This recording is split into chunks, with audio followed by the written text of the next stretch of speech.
ఈరోజు అది అసెంబ్లీలో ఉన్న పార్టీలు ఏవి? అధికార పార్టీలు, ప్రతిపక్ష పార్టీ మాదొక్కటే ఉంది. వేరే పార్టీలు ఎక్కడున్నాయి చెప్పండి? ఉన్నాయా ఎవరన్నా? మన ప్రతిపక్ష పార్టీ అనేది ఎవరికి ఇస్తారు? మాకు ఇవ్వకపోతే ఎవరికి ఇస్తారు చెప్పు?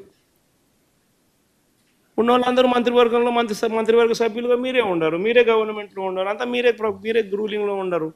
మీరే ప్రతిపక్ష పాత్ర ఎట్ట పోషిస్తారు స్వామి? నాకు అర్థం కావడంలా. అధికార పార్టీ మీదే, ప్రతిపక్ష పార్టీ మీదే. డబుల్ యాక్షన్ ఇదేమన్నా? హీరో నువ్వే. అదే నేను చెప్పే స్వామి, రెండు పాత్రలు డబుల్ యాక్షన్. ఒక పక్క నువ్వే కొడతానంటే ఈ పక్క నేనే కొడతానంటే ఎట్లా కుదురుతుంది స్వామి? అది ఉండేది ఈరోజు అసెంబ్లీలో రెండు పార్టీలు ఉన్నాయి. వాళ్ళంతా కలిపి అధికార కూటమి. ఉన్నోళ్ళంతా ఆ పక్క ఉన్నారు. ప్రతిపక్షం ఉన్నది మా పార్టీ తప్ప వేరే ఏ పార్టీ ఉంది? వేరే ఏ పార్టీ లేదు. సో వేరే ఏ పార్టీ లేనప్పుడు ప్రతిపక్షం అనేది ఎవరికి ఇవ్వాలి? ప్రతిపక్ష పార్టీగా గుర్తింపు అనేది ఎవరికి ఇవ్వాలి? ప్రతిపక్ష పార్టీగా ఉన్న వాళ్ళకి ఇవ్వాలి. సో న్యాచురలీ ఆ పార్టీకి ఎంతమంది అన్నా ఎమ్మెల్యేలు ఉండని స్వామి, వాళ్ళకు లీడర్ అనేవాడు ఉంటాడు కదా.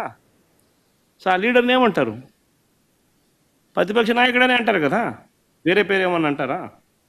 సో ప్రతిపక్ష నాయకుడు అని చెప్పి నువ్వు ఎప్పుడైతే అంటావో అప్పుడు ఏంది, దాని అర్థం ఏంది? లీడర్ ఆఫ్ ది హౌస్కి ఎంతసేపు మైక్ ఇవ్వాలనో అంతేసేపు దాని తర్వాత స్థానంలో ప్రతిపక్ష పార్టీ నాయకుడికి ఇవ్వాలి. ఎందుకు ఇవ్వాలి? ఇవన్నీ చెప్తాడు కాబట్టి. ఇవన్నీ అవతల ప్రతిపక్ష పార్టీ చెప్పినప్పుడు నువ్వు రిపేర్ చేసుకోవాలి కాబట్టి. అది గవర్నమెంట్ చేయాల్సిన డ్యూటీ కాబట్టి, పని కాబట్టి. కానీ ఇక్కడ ఏం జరుగుతూ ఉంది? నేను చెప్పనివ్వను, నేను ఎవరి స్వరము విననివ్వను, నీకు 5 నిమిషాల కన్నా ఎక్కువ మైక్ ఇవ్వను అని నువ్వే డిక్టములు పాస్ చేస్తూ ఉంటే ఏ రకంగా అసెంబ్లీలో ప్రతిపక్షం అన్నది మాట్లాడగలుగుతుంది, స్వరం ఇవ్వగలుగుతుంది? ఇప్పుడు మీరే అన్నారు 1.5 గంటలు పట్టింది సార్ అని. మరి 1.5 2 గంటలు పడుతుంది. మరి ఇవన్నీ నేను మాట్లాడిన మాటల్లో ఏదైనా ఒకటన్నా వేస్ట్ మాట ఏమన్నా ఉందా? బడ్జెట్కి సంబంధించిన డాక్యుమెంట్సే చూపించినాను, బడ్జెట్కి సంబంధించిన అంశాలే ప్రస్తావించినాను. మరి టైం పడుతుంది. మరి ఇంక పట్టకుండా ఎట్లుంటుంది చెప్పు? మరి వినాలా? అవతలోనికి మైక్ ఇస్తేనే కదా నువ్వు అవతలోడు చెప్పగలుగుతాడు. సార్ మీకు ప్రతిపక్ష హోదా అంశానికి సంబంధించి పవన్ కళ్యాణ్ గారు ఒక కామెంట్ చేశారు. వైఎస్ఆర్ కాంగ్రెస్ పార్టీకి వచ్చినటువంటి ఓట్ల శాతాన్ని, సీట్ల శాతాన్ని బట్టి చూస్తే జర్మనీలో అయితేనే వస్తుంది, ఇక్కడ రాదు, ఇక్కడ 5 ఏళ్ళు రావడం కష్టం అని ఒక విమర్శ చేశారు సార్. ఆ మనిషి కార్పొరేటర్కి ఎక్కువ, ఎమ్మెల్యేకి తక్కువ. జీవితకాలంలో ఇప్పుడు ఎమ్మెల్యే ఒకసారి అయినాడయ్యా. విలువలతో కూడిన రాజకీయాలు చేయాలి. మీరు అనే ప్రతి మాటకి కట్టుబడి ఉండాలి. ఎన్నికల ముందు ఒక మాట, ఎన్నికలు అయిన తర్వాత ఒక మాట. ఇప్పుడు మీరు 175 నుంచి 11కు దిగిపోయారు కాబట్టి మీరు బురజల్లే కార్యక్రమం చేపడుతున్నప్పుడు మేమే ప్రభుత్వంలో వచ్చినాక ఆశ్చర్యపోయాం. ధాన్యం కొనుగోలు విషయంలో మీరు రైతులను ఎంత మోసం చేశారు? కష్టపడి అహర్నిశలు కృషి చేసి రాష్ట్ర ప్రభుత్వం పైన ఒక నమ్మకంతో రైతులు ధాన్యం మీకు అమ్మితే 1674 కోట్ల రూపాయలు మీరు బాకీలు పెట్టి వెళ్ళిపోయారు. ఇది మోసం కాదా? మడం తిప్పనన్న వ్యక్తి ఇది వాస్తవం కాదా? గౌరవ ముఖ్యమంత్రి గారు చంద్రబాబు నాయుడు గారు, అదేవిధంగా గౌరవ ఉప ముఖ్యమంత్రి పవన్ కళ్యాణ్ గారు సమర్థించి ఖచ్చితంగా దీనికి మనం ముందు తీసుకెళ్దామని చెప్పి భరోసా ఇచ్చినాక నెల రోజుల్లోనే మా కూటమి ప్రభుత్వం 1674 కోట్ల రూపాయలు గత ప్రభుత్వం చేసిన బకాయిల్ని మేము రైతులకి తీర్చాం. ధాన్యం కొనుగోలు విషయంలో ఈ రోజున భారతదేశంలో ఎక్కడ జరగని విధంగా ఒక అద్భుతమైన కార్యక్రమం ప్రజల్లో తీసుకెళ్ళాం, రైతాంగాన్ని కాపాడాం.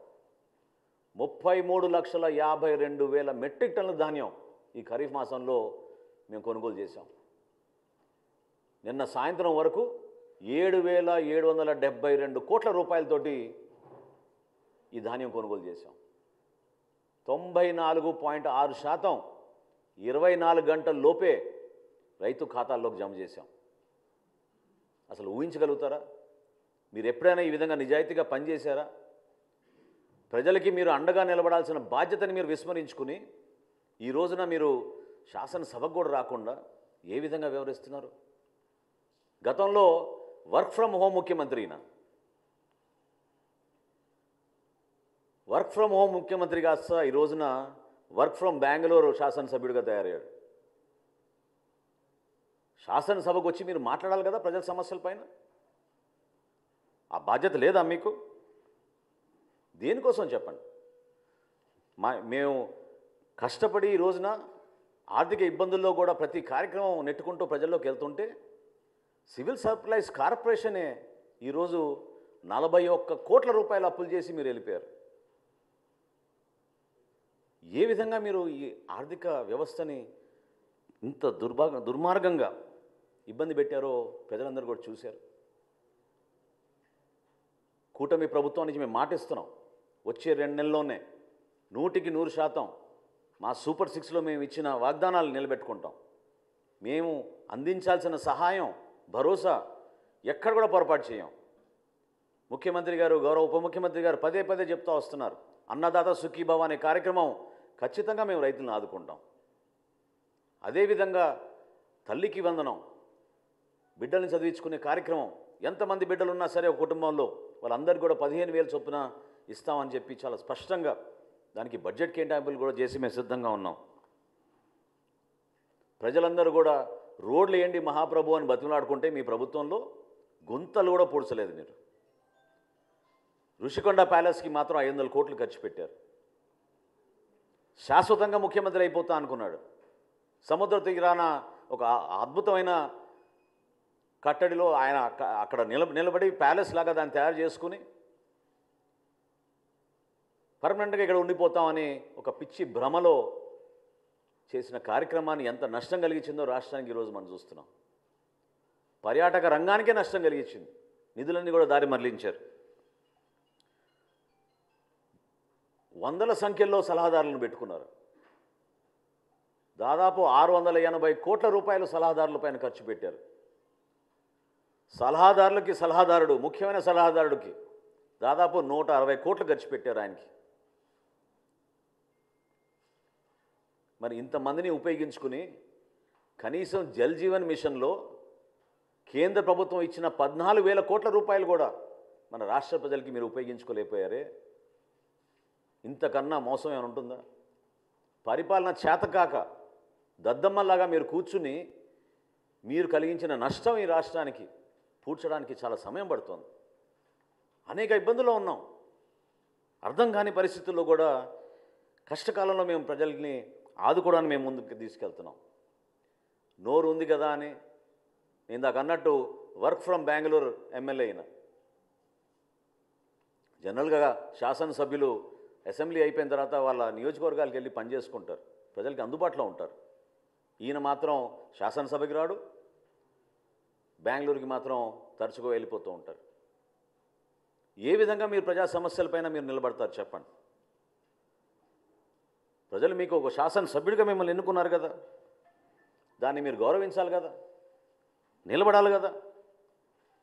ఇవన్నీ విస్మరించి కేవలం ఇట్లా ప్రెస్ మీట్లు పెట్టి మీ క్రిమినల్ మైండ్, అంటే నేను అనేది ఈరోజు పవన్ కళ్యాణ్ గారిని ప్రత్యేకంగా టార్గెట్ చేయాల్సిన అవసరం దేనికోసం వచ్చిందంటే తన రాజకీయ ప్రస్థానంలో ఈ విధంగా ఆయన ముందుకెళ్తూ ఉంటాడు. ఒక క్రిమినల్ మైండ్. మేము కూడా అనొచ్చు కదా, నువ్వు కోడి కత్తికి ఎక్కువ గొడ్డలికి తక్కువ అని. ఏ విధంగా బాబాయ్ హత్య జరిగిందో అందరికీ తెలుసు కదా. ఇది పద్ధత? ప్రజాస్వామ్యంలో మీరందరూ కూడా ప్రత్యేకంగా ఒక పద్ధతి ప్రకారంగా మాట్లాడుకోవడం అలవాటు చేసుకోవాలి. గౌరవ ముఖ్యమంత్రి గారిని, ఆయనకున్న అనుభవం, ఆయనకున్న పరిచయాలు, ఈరోజు భారతదేశంలో ఆయన కష్టపడి జాతికి అంకితం చేసిన అమరావతిని, పోలవరంని, విశాఖపట్నం స్టీల్ ప్లాంట్ని పూర్తిగా మీరు విధ్వంసం పాలు చేస్తే ఏ విధంగా కేంద్రానికి వెళ్ళి అక్కడ ఉన్న భారతీయ జనతా పార్టీ నాయకుల్ని, నరేంద్ర మోడీ గారిని, ఇతర నాయకుల్ని, ఆయన పవన్ కళ్యాణ్ గారు కలిసి రాష్ట్రాన్ని నిధులు తీసుకొస్తున్నారు. కలిసి పనిచేయాల్సిన సందర్భం కాదా ఇదని నేను అడుగుతున్నా జగన్మోహన్ రెడ్డి గారిని. మీలో ఏమైనా ఇంకిత జ్ఞానం ఉంటే రాష్ట్ర ప్రజల పక్షాన్ని నిలబడండి. అభివృద్ధి కార్యక్రమాల్లో మీరు పాలు పంచుకోండి. సంక్షేమ కార్యక్రమాలు ఎక్కడైనా పొరపాటు జరుగుతుంటే ప్రభుత్వం దృష్టికి తీసుకురండి. ఎన్నికలు ఇంకా చాలా దూరంగా ఉన్నాయి మనకి. ప్రజలు మన ఎన్నుకుంది 5 సంవత్సరాల పరిపాలన అందించమని. అంతేగాని నోరు బారేసుకుని ప్రతిసారి మాట్లాడితే మాత్రం జనసేన పార్టీ మిమ్మల్ని ఈ విధంగా మీరు చేస్తున్న ఈ కార్యక్రమాల్ని ఖచ్చితంగా ఖండిస్తాం. ఇది చాలా తప్పు. ప్రజాస్వామ్యంలో ఒక బాధ్యత గల వ్యక్తిగా, ఒక మాజీ ముఖ్యమంత్రిగా మీరు అందించాల్సిన సలహాలు, సూచనలు మీరు ఇవ్వండి. వ్యక్తిగత విమర్శలకి, కించపరిచే విధంగా, దానివల్ల మీకు ఏదో ఓట్లు పడిపోతాయనుకుంటే మాత్రం నిన్నటి ఎన్నికలే మీకు దానికి నిదర్శనం.